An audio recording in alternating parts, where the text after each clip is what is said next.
연결해서 전해드린 것처럼 공수처가 오늘 오후 윤석열 대통령을 다시 불러서 조사할 계획이었지만 대통령 측이 불출석 의사를 밝혔습니다. 네, 그리고 대통령 측이 청구한 체포 적부심에 대한 판단도 주목되는데요. 관련해서 서정빈 변호사와 짚어보겠습니다. 어서 오세요. 안녕하십니까?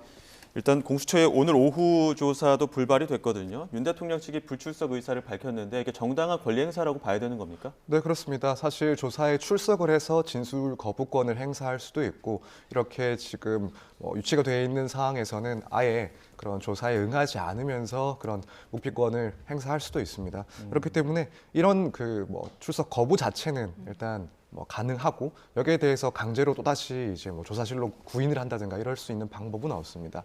예. 그렇기 때문에 현재 이런 입장은 일단 유지가 될 것으로 보이고 다만 이제 이렇게 조사에 응하지 않는 것이 차후의 그런 진행 과정에서 또 본인에게는 불리하게 영향을 줄 수도 있습니다. 예. 예를 들어 진술 거부권을 행사한 것과 마찬가지로 그 자체로는 이후의 재판에 불이익한 영향을 줄 수는 없다라고 하긴 하지만 결국에는 관련된 증거가 충분하다라고 판단되는 상황에서도 불구하고 이렇게 전면적으로 진술을 거부하거나 혹은 출석을 거절하는 경우에는 결국 이제 법원의 입장에서 판단을 했을 때 실체 진실을 밝히기 위해서 명백한 그런 증거들이 있음에도 불구하고 여기에 대해서 비협조적으로 나왔다 혹은 실체적 진실을 밝히는데 방해를 하는 행위라고 평가가 된다라고 한다면 결국 이제 양형 면에서도 상당히 고려가 될 수 있는 지점입니다. 네.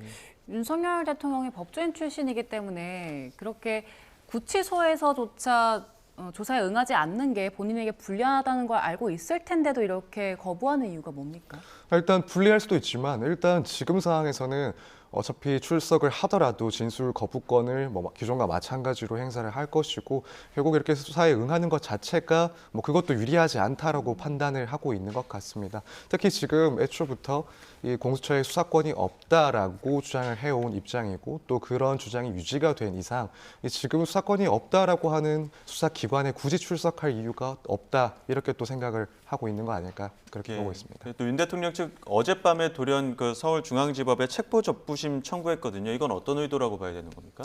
사실 처음에는 이 체포 적부심을 고려하지 않고 있다라고 예. 이제 대리인이 예. 밝혔었는데 저도 그때는 조금 의아하긴 했습니다. 사실 기존의 상황들을 봤을 때 가능한 한 모든 법적인 절차들을 통해서 이런 변론들 그리고 자기 방어를 이어가지 않을까. 그렇다면 당연히 이후에도 체포 적부심에 대해서 판단을 받지 잠시만요, 않을까. 변호사님. 지금 속보로 나온 거에 의하면 윤석열 대통령의 체포 적부심이 오늘 오후 5시에 신문이 열린다고 하거든요.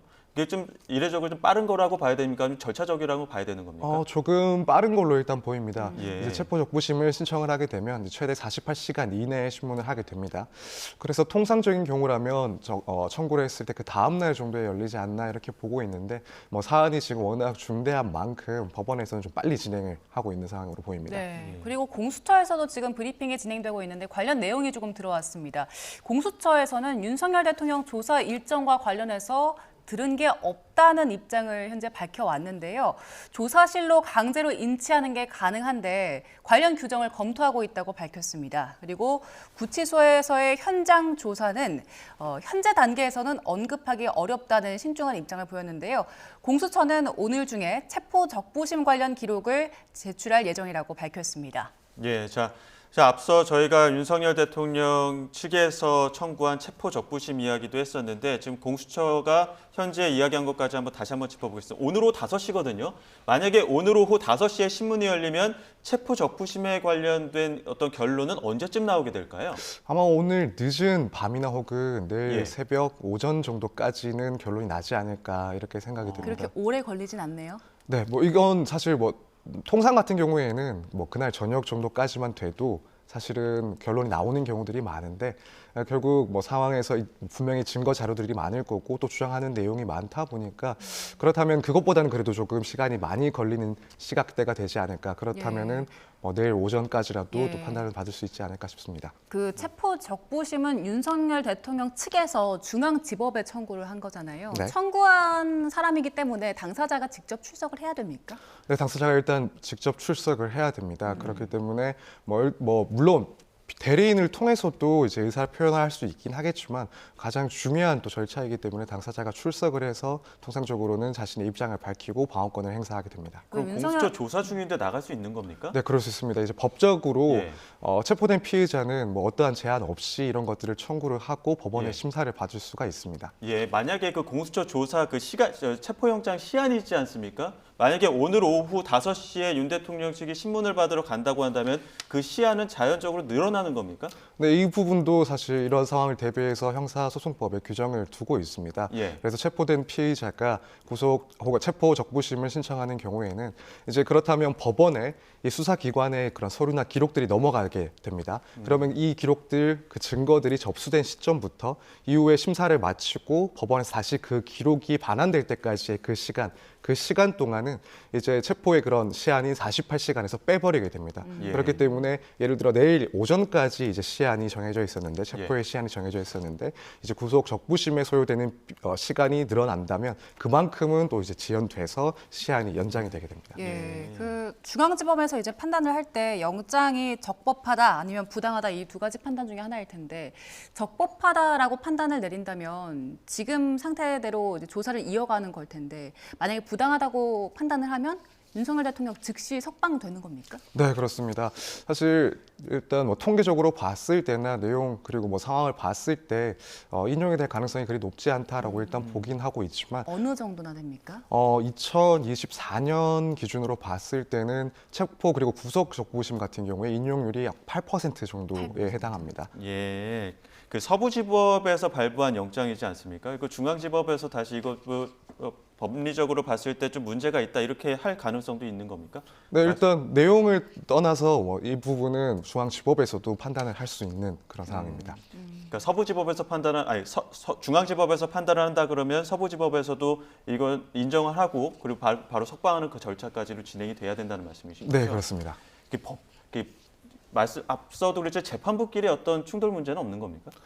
사실 뭐 이런 경우가 흔치는 않아서 예. 실제로 이제 재판부 상황 서로의 그 재판부 상황에서 충돌이 있을 수도 있다라고 생각은 하는데 결국에는 뭐 어떤 관할에 있는 재판부냐 이게 중요한 게 아니라 이 법관에 의해서 판단을 하는 부분이기 때문에 앞서의 이제 영장이 만약에 뭐 불법이다 혹은 위협적인 요소가 있다라고 판단을 한다면 그걸 발부하지 않은 뭐 중앙지법에서도 그런 부분에 대해서 검토를 하고 판단을 별도로 내릴 수가 있습니다. 그래서 이 부분은 사실 뭐 충돌 문제라기보다는 이후에 이제 결국 뭐 체포 영장과 또 적부심사의 결론이 다 달라짐으로 인해서 결국 이제 윤석열 대통령 측에서의 그런 주장이 강화되는 정도라고 보시면 될 것 같습니다. 예, 인용률이 8% 정도로 낮다고는 하지만 만약에 윤석열 대통령이 주장이 받아들여져서 석방이 된다면 공수처는 상당히 어렵게 체포를 한 상황이잖아요.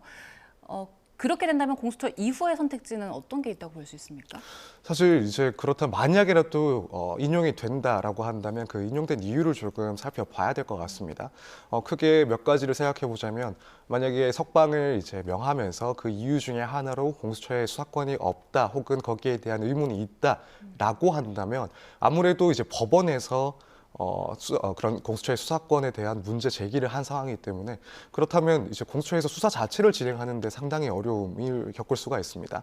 근데 반면에 이제 인용이 되는 이유가 뭐 수사권 문제가 아니라 이제 피의자의 방어권, 예를 들어 윤석열 대통령의 경우에는 뭐 지위도 대통령의 지위이긴 하지만 또 한편으로는 이 탄핵 심판이라는 중요한 재판 절차를 또 진행하고 있는 중이기 때문에 이런 네. 것들을 고려해서 피의자의 그런 방어권을 보장해야 된다라는 이유로 이제 만약에 인용이 된다라고 한다면 앞서 말씀드린 것보다는 그래도 공수처에서는 여전히 수사를 진행할 수 있는 상황이 되는 거고 물론 이제 체포된 경우와 체포되지 않은 경우에 그런 차이에서 결국 수사하는데 난항은 있긴 하겠지만 이제 그 이유에 따라서는 조금 차이가 많이 발생할 수는 있을 것 같습니다. 지금 공수처가 브리핑을 진행을 했는데 기자들 질문이 있었습니다. 체포 적부심 심사와 관련해서 지금 공수처 어떤 입장이냐 얘기를 했더니 공수처에서는 어떤 그 체포 적부심과 관련된 기록을 제출할 예정이다 이렇게 전했고요.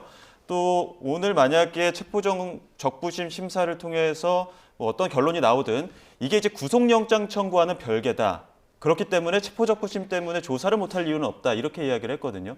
만약에 체포적부심 어떤 판단과는 별개로 그러면은 공수처는 구속영장을 청구하고 이후의 절차도 쭉 진행할 수 있다라는 겁니까? 네, 일단 법적으로는 그렇습니다. 이 체포적부심이라는 것은 결국 이때 체포 자체가 적법했는지 또 필요했는지 타당한지를 따지는 것이고 엄밀히 말해서는 또 구속영장을 청구하는 것과는 별개입니다. 그렇기 때문에 공수처에서는 뭐 적부심 결과와 상관없이 이후에 진행할 절차는 구속영장 청구니까 그 내용과 상관없이 진행을 할 수 있다라는 입장이긴 한데 만약에라도 사실 인용이 된다, 이 적부심이 인용이 된다라고 한다면 뭐 법리적으로야 별도의 그런 구속영장 청구하는 것이 가능하다 하더라도 실제로는 현실적으로는 진행하는 것이 상당히 어려움이 있지 않을까 예상이 됩니다. 네. 그 어제 조사로 시점을 좀 돌려보겠습니다. 윤석열 대통령이 어제 이름이나 주소를 묻는 질문에도 답을 아예 안 했다고 하더라고요. 뭐 묵비권이 피의자의 권리이긴 하지만 이렇게 아무것도 얘기하지 않은 건 어떤 의도일까요? 보통 진술 거부권을 행사하더라도 그런 이제 인정신문, 그러니까 여기 앉아 있는 당사자가 누구인지 직업이라든가 혹은 뭐 직위, 뭐 그런 형식적인 질문에 대해서는 대답을 하고 사실 또 그 사건에 관한 질문에 대해서는 진술을 거부하는 경우가 보통이긴 합니다. 근데 이제 아예 인정신문부터 하지 않았다라는 것은 사실 그걸 진술해도 상관은 없겠지만 결국에는 애초부터 주장을 해왔던 공수처에 수사권이 없다라는 그런 연장선에서 수사권이 없는 수사 주체에 대해서는 나는 어떠한 진술도 하지 않겠다 이런 의미가 아니었을까 해석이 됩니다. 예, 그러니까 어제 또 조사 상황 보게 되면 오전에는 이재승 차장검사가 있고 오후에는 이대환 차정현 부장검사가 순서대로 진행을 했거든요. 그리고 호칭도 대통령님이라는 호칭을 썼고요. 그러니까 현직 대통령에 대한 예언은 충분히 했다라고 봐야 되는 겁니까? 네, 일단 그렇게 보입니다. 이제 사안이 얼마나 중대한지 또 대상자의 그런 직위나 그런 환경을 고려해서 수사를 하는 주체가 뭐 예를 들면 일선에 있는 검사일 수도 있지만 혹은 그보다 직급이 높은 부장 검사일 수도 있습니다. 이렇게 뭐 조사를 하는 당사자가 누구인지부터 그런 호칭을 얘기하는 것까지 어쨌든 대통령이라는 그런 행정부의 수장이자 한 나라의 이제 원수에 대해서 하는 그런 예우로서 최소한의 예우는 그래도 조금 지키면서 조사를 진행하고 있다 이렇게 생각이 됩니다. 예. 그리고 어제 그 검사 3명이 조사에 참여를 했습니다. 이재승 차장검사 그리고 오후에는 이대환 차정현 검사가 순서대로 했는데 이렇게 조사 순서에도 뭔가 의도가 다 담겨 있는 겁니까? 아무래도 첫 번째 이제 조사를 시작한 그 조사의 당사자가 차장 검사이지 않습니까? 그러니까 결국 대통령이니만큼 공수처에서도 최대한 실무적으로 직급이 높은 그리고 의미가 있는 그런 직위에 있는 차장이 먼저 시작을 했다. 그래서 그 순서까지도 신경을 썼다라고 보입니다. 그리고 이제 여러 명이 나눠서 한 것도 물론 각자가 판단을 하면서 준비된 질문 이외에도 혹은 나올 수 있는 추가적인 질문을 각자가 또 다르게 생각할 수 있으니 이렇게 투입이 여러 명 되는 걸 수도 있고 또 한편으로는 이 사안 자체를 무척 중대하게 보고 있기 때문에 뭐 한두 명의 그런 검사들만으로 조사를 하는 것보다 여러 명의 검사가 투입돼서 조사를 하는 것이 또 이 사건에 맞다 이런 판단도 한 것으로 보입니다. 예, 지금 공수처 속보가 계속 들어오고 있는데 공수처는 오후 2시에 조사가 재개되면 담당 검사에 대해서는 아직 확정이 되지 않았다 이렇게 얘기를 했고요. 당초 그 구치소의 그 오후에 조사 의향 밝혔었는데 이와 관련해서 윤 대통령 측이 이제 조사 불출석 의사를 다시 한번 밝힐 겁니다. 만약에 이제 체포적부심 심사를 5시를 앞두고 있다고 한다면은 그 전에 그 공수처 조사 요구에 나아가서 어떤 윤 대통령이 다른 이야기를 할 가능성도 있는 겁니까? 적부심을 앞두고 나서 있기 때문에 그 변수를 두고 좀 어떤 진술을 할 가능성은 없는 겁니까? 근데 사실 지금 인정신문부터 진술을 거부해온 상황이라서 이제 적부심을 앞두고 있는 상황이라 하더라도 만약에 뭐 조사실에서 관련한 진술을 할까 의문이긴 합니다. 물론 뭐 한다면은 뭐 앞으로 지금 적부심을 앞두고 있으니 구체적인 진술을 하지 않겠다라는 이야기를 보탤 수도 있긴 하겠지만 지금까지의 상황을 봤을 때는 어떠한 진술도 하지 않을 가능성이 제일 높지 않나 생각이 됩니다. 그리고 공수처가 지금 밝힌 걸 보니까 질문지가 상당히 많았잖아요. 200쪽 가운데 상당 부분 진행을 했다고 합니다. 이거는 윤 대통령이 묵묵부답으로 일관했기 때문에 가능했던 것 같은데 이렇게 된 경우에 그러면 그 영장 청구할 때 법원에서 어떤 걸 보고 판단을 합니까? 구속 여부를? 지금 이제 물론 피의자 신문에는 질문밖에는 없을 거고 대답은 전혀 기재가 되어 있지 않을 겁니다. 물론 그 당시의 태도라든가 이런 것들은 또 적혀 있을 수는 있습니다. 예를 들면 대답을 하지 않고 있다, 혹은 뭐 어떠한 몸짓을 보였다, 어떠한 뭐 한숨을 쉬었다 이런 내용들은 포함될 수 있는데 사실 결국 법원에서는 뭐 적부심을 청구했을 때 그걸 심사를 할 때 뭐 이 부분은 내용이 사실상 없다라고 볼 수 있기 때문에 여기에 대해서는 뭐 굳이 자세하게 들여다볼 이유는 없을 거고 다만 이제 피의자 신문 조사 과정에서 어쨌든 진술을 거부하고 있다는 사정은 고려를 할 겁니다. 그리고 가장 중요한 것은 이제 피의자 신문 조서에는 별다른 내용이 없겠지만 결국 지금 공수처에서 지금까지 이 조사를 위해서 준비해왔던 그런 증거들, 이런 증거들을 상당히 들여다볼 겁니다. 예. 그래서 진술은 없지만 관련자들의 그런 증언이라든가 진술들, 그리고 객관적인 물증들, 이런 것들이 어느 정도 확보되어 있고 어느 정도까지 이 혐의에 대해서 소명이 되어 있는지, 입증이 되어 있는지를 따져볼 겁니다. 예. 그렇기 때문에 그런 증거들이 충분함에도 불구하고 진술을 거부하고 있는 상황으로 이제 인식을 한다면, 그렇다면은 아무래도 이제 인용보다는 기각될 확률이 더 높지 않나 이렇게 보여집니다. 그러니까 오늘 오후 조사 불출석 그 사유가 대통령 건강상의 이유였단 말이죠. 그런데 공수처 조사에는 건강상의 이유로 불출석하고 만약에 체포적부심 심사에는 출석하고 이렇게 되면 그 건강상의 이유라는 불출석 사유, 그 근거가 좀 무색해지는 거 아닙니까? 약간 약화되는 것 같습니다. 물론 보통은 이제 적부심보다는 이런 사건에서는 이제 피의자 신문 과정이 훨씬 더 길고 또 이제 경우에 따라서는 더 힘들 수는 있습니다. 그래서 뭐 굳이 윤 대통령 측의 입장을 생각해 보자면 이런 조사에 응하는 것은 건강상 조금 무리고 그래도 이제 적부심을 통해서 입장을 밝히겠다라는 걸 뭐 어느 정도 이해해 볼 수 있긴 한데, 말씀하신 것처럼 사실은 뭐 같은 날 있는 두 가지 절차 중에 한 가지 절차에 대해서는 건강상 이유를 근거로 들었기 때문에 그 점에 대해서는 기존의 그런 입장이 조금 근거가 빈약해지지 않나 이렇게 생각이 됩니다. 예, 지금 그 윤석열 대통령이 청구한 구속 적부심이란 심사라는 변수가 생겼기 때문에 구속영장 청구 시한도 조금 달라질 수 있잖아요. 언제쯤으로 예측해 볼 수 있습니까? 뭐 이르면은 어쨌든 오늘 뭐 오후에라도 이제 청구를 할 수 있다라고 이야기는 나오는 것 같은데, 예. 개인적인 생각으로는 그래도 구속 적부심의 결과가 나오고 나서 좀 빠른 시간 내로 영장을 청구하지 않을까 생각이 듭니다. 법리적으로는 별개의 절차이기 때문에 청구를 할 수도 있긴 하지만 아무래도 공수처 입장에서는 구속 적부심의 결론까지도 조금 보고 구속영장을 진행하는 것이 더 원활한 그런 절차가 아닐까 생각이 돼서 뭐 예측을 하자면은 이 적부심사가 결론이 나오고 나서 이제 결국 청구를 하지 않을까 이렇게 생각합니다. 심사 결론이 오늘 저녁에는 이르면 나올 것이라고 예측을 해주셨고, 그렇게 되면 내일 그 체포영장 시한도 수년이 된다고 해도 내일은 끝나는 거 아닙니까? 그럼 만약에 구속영장을 청구를 하고 또 만약에 발부가 된다면 20일에 어떤 그 수사를 이어가게 될 텐데, 이건 또 어떤 절차대로 또 진행이 되는 겁니까? 우선 기본적으로는 구속영장의 경우에 이제 10일 동안 구속을 시킬 수가 있고 연장을 하면 최대 20일까지 예. 연장이 됩니다. 그리고 물론 지금까지 진술 거부권을 행사를 했기 때문에 앞으로 이제 구속이 된 상황을 가정하더라도 실제로는 뭐 조사에 임했을지라 하더라도 진술을 거부하지 않을 가능성이 무척 많아 보이고요. 하지만 그렇다고 해서 공수처에서 뭐 조사를 할 게 없는 것은 아닙니다. 어쨌든 지금 질문지를 준비한 것들은 결국 이제 관련된 증거들이 어느 정도 확보된 상황이라고 볼 수 있고, 그런 증거들에 대해서 보다 좀 강화를 해서 조사를 하고 판단을 하지 않을까. 그래서 결국에는 목표가 이제 기소일 수밖에 없기 때문에 비록 이제 피해자 당사자의 그런 진술은 없지만 그 기소를 하기 위해서 또 추후에는 그런 공소가 제기됐을 때 그 재판을 유지하기 위한 그런 조사들은 이 기간 동안 상당히 꼼꼼하게 진행을 하지 않을까 이렇게 생각이 됩니다. 예, 수사가 20일이 가능한 건데 공수처에는 대통령 기소권 없기 때문에 검찰이랑 공수처가 각각 10일씩 나눠서 한다고 하더라고요. 이게 어떤 의미가 있는 겁니까? 일단 말씀하신 것처럼 공수처는 이제 지금 이 상황에서 대통령에 대한 기소권이 없기 때문에 결국에는 검찰에 이 사건을 넘겨서 검찰에서 기소를 해야 되는 상황입니다.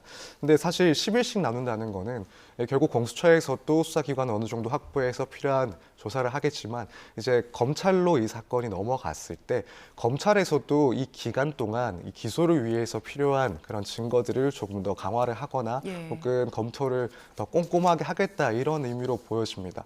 아무래도 이제 공수처보다는 검찰에서 사건 실험 경험이 어쨌든 비교하기가 힘들 정도로 풍부하고 이런 네. 사건에 상당히 전문성을 가지고 있다라고 볼 수밖에 없을 텐데 그렇기 때문에 이제 기간을 어느 정도 여유 있게 나눠서 검찰에서는 이제 이후에 공수처에서 사건이 넘어왔을 때 기소를 하기 위한 그런 전 단계에서 그동안 공수처가 조사를 했던 내용을 다시 한번 검토를 하고 예. 기소에 뭔가 조금 더 불충분한 부분이 있다 혹은 기소를 위해서 더 강화해야 될 부분이 있다 이런 부분들이 있다라고 판단이 된다면 추가적인 조사들을 더 완벽하게 하고 이후에 이제 기소를 할 것으로 보여집니다. 예. 그동안 검찰은 윤석열 대통령에 대한 수사는 하지 않았잖아요. 그런데 그 수사기간 20일을 절반씩 10일씩 나눠서 한다면 검찰 입장에서는 10일 조금 짧지 않습니까?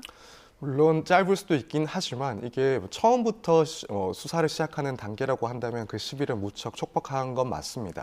또 사안이 워낙 중대한 만큼 관련자들도 많고 또 봐야 될 그리고 수집해야 될 증거도 많기 때문에 이게 초기 단계였다라고 한다면 10일은 무척 부족한 시간이라고 볼 수밖에 없는데 일단 지금 공수처에서 어쨌든 상당한 기간 동안 조사를 진행을 해왔고 또 구속기간 뭐 예를 들면 10일 동안에도 필요한 조사를 할 거고 이걸 기반으로 해서 이제 추가적인 내용들을 검토할 것이기 때문에 뭐 검찰 입장에서는 속도를 낸다면 이 10일이 그리 짧지는 않을 거라고 생각합니다. 예, 지금 그 윤석열 대통령은 구금 상태인데 현직 대통령에 대한 첫 구금입니다.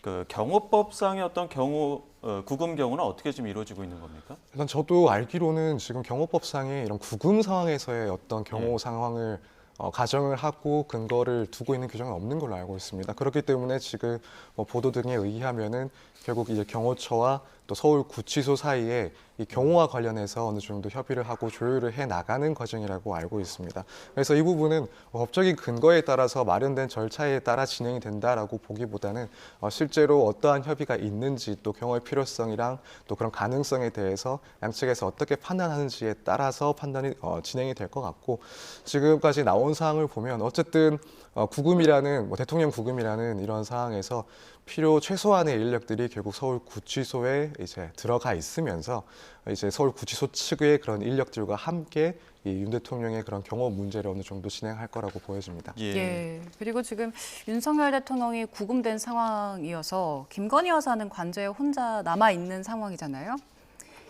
현직 대통령 배우자인데 경호법상 그러면 김건희 여사에 대한 경우는 어떻게 되는 겁니까? 사실 이 부분은 이제 현직 대통령 신분은 여전히 유지되고 있기 때문에 뭐 대통령이 구금된 상황이다 혹은 뭐 이후에 재판을 진행하는 상황이다 상관없이 경호법에 따라서 대통령의 이제 부인에 대해 진행되는 절차는 뭐 변동 없이 다 진행이 될 걸로 보입니다. 예, 지금 그 경찰은 어제 영장 집행 이후에 지금 오늘부터는 경호처 그 간부들에 대한 수사 이어가고 있지 않습니까? 근데 김상훈 차장 같은 경우에는 경호 이후에 수사를 받겠다고 했거든요. 이것 지금 어떻게 좀 이루어져야 됩니까? 어느 정도까지 시점을 경호 이후로 봐야 되는 겁니까?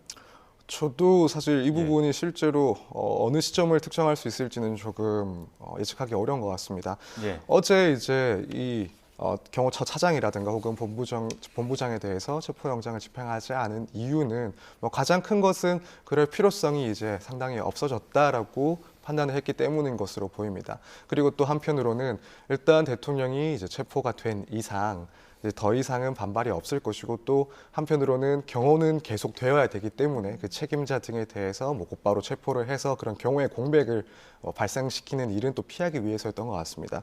그렇기 때문에 지금 이제 윤 대통령이 어쨌든 구금이 돼 있는 상황인데도 불구하고 경호처에서는 어쨌든 최소한이라도 경호를 해야 되는 상황인 것은 맞습니다. 그래서 이제 이 지금 경호처 차장이라는 현재 지금 경호처장을 대행하고 있는 사람에 대한 그런 조사가 실제로 지금 빨리 진행되기는 조금 어려운 사항이 아닐까. 그리고 만약에 진행이 되더라도 일단은 임의로 출석을 하고 또 곧바로 출석된 상태에서 체포하는 것은 조금 부담이 있지 않을까 이런 생각이 듭니다. 물론 뭐 가능성이야 있겠습니다만 그래서 뭐 출석을 했을 때 그 내용을 들어보고 출석한 자리에서 체포를 또 집행할 가능성이야 있긴 하겠지만 어쨌든 지금까지 경호가 계속 이어지고 있고 또 앞으로도 이어져야 되는 상황인 이상 뭐 그나마 출석을 하고 어느 정도 조사에 응한다고 한다면 체포의 시점은 조금 많이 늦춰질 수도 있지 않나 개인적으로 이렇게 생각을 하고 있습니다. 예. 그리고 앞서 그 김건희 여사에 대한 경우를 조금 더 얘기를 해보면 지금은 이제 체포된 상황이기 때문에 현직 대통령 배우자에 대한 경우는 그대로 유지가 된다라는 말씀 주셨고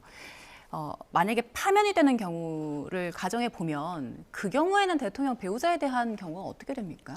이 부분은 저도 사실 경호법 그리고 이제 그 예우에 관한 규정들을 조금 살펴봐야 되긴 합니다.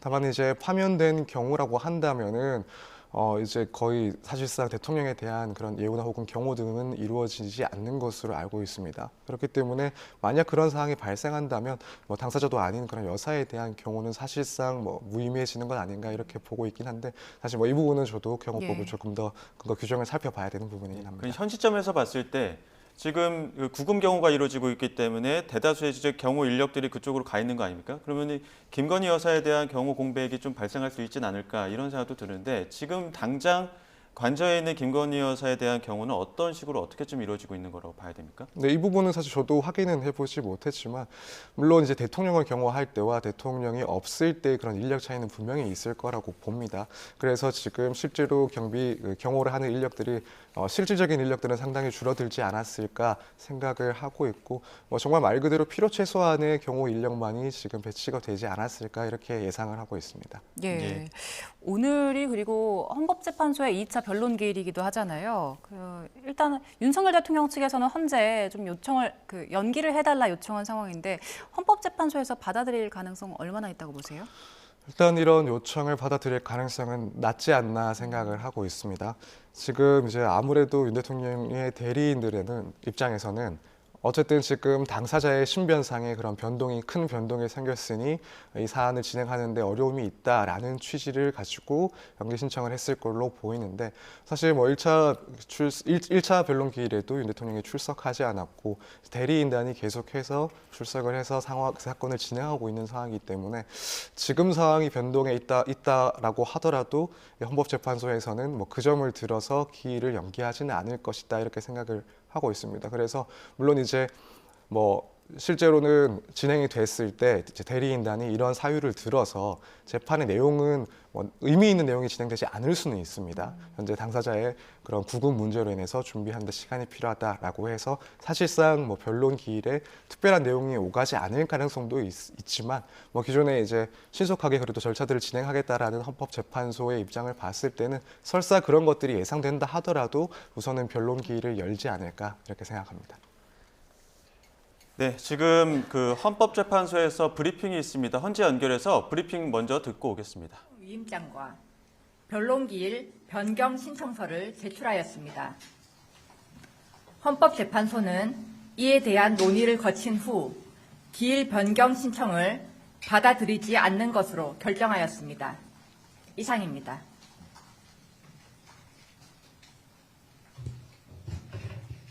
네, 지금 헌법재판소 천재현 공보관이 밝힌 내용입니다. 2차 변론에 대해서 오늘 열릴 예정이었던 2차 변론에 대해서 윤석열 대통령 측이 연기 요청을 했는데 이거 받아들이지 않고 헌재는 헌재대로 진행을 하겠다고 했거든요.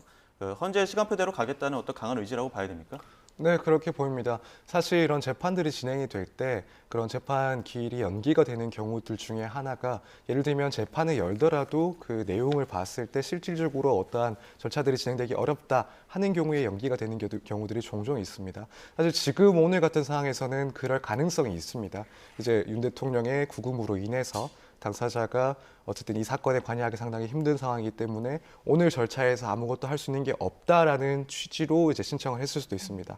헌법재판소에서도 이제 그런 주장에 대해서 어느 정도 이해는 할 수가 있지만 설사 그렇다 하더라도 오늘 재판에서 아무런 내용이 없는 그래서 뭐 이른바 공전으로 끝난다 하더라도 재판을 진행하겠다라는 그런 의사가 조금 들어가 있는 게 아닌가. 결국에는 예정된 절차대로 진행을 신속하게 하겠다라는 그런 입장이 다시 한번 표명된 거라고 생각이 됩니다. 예, 윤석열 대통령 측에서 체포 적구심을 청구하기도 했고 어제 체포 직후에 공개된 영상 보면 계속해서 불법 수사다라는 부분을 재차 강조하고 있잖아요. 그리고 조사에서도 묵비권을 계속 행사하고 있고요. 이런 부분들이 앞으로 헌재 판단에 있어서는 어떤 영향을 미칠까요? 이 부분도 약간이라도 좀 영향을 미치지 않을까 생각이 듭니다. 물론 가장 중요한 것은 12월 3일 이 계엄을 선포한 행위가 과연 헌법에 위반되고 또 파면에 이를 정도로 중대한 사유인지가 핵심이긴 하지만 그 밖에도 헌법재판소에서는 살펴볼 그런 내용이 과연 이제 대통령이 헌법 수호를 할 그런 그런 의지를 보이고 있는지도 사실은 조금 들여다보게 됩니다. 이게 사후 사정이긴 하지만 결국에는 뭐 다른 증거들이 충분하고 어느 정도 혐의가 상당히 입증이 됐다라고 보여짐에도 불구하고 이런 조사 과정에서 뭐 진술 거부권을 행사하면서 그런 실체적인 진실을 밝히는데 부정적으로 임하고 있다라는 판단을 하게 된다면 그 말은 결국 헌법과 법률을 수호를 하려는 그런 의지가 없다라는 평가를 받을 수도 있습니다. 그래서 이 부분이 핵심적인 내용은 되지는 않겠지만 아무래도 헌법재판소의 판단에 어느 정도까지는 영향을 줄 수 있는 그런 사정이라고 생각이 됩니다. 네, 알겠습니다. 지금까지 서정빈 변호사와 함께했습니다. 고맙습니다. 감사합니다.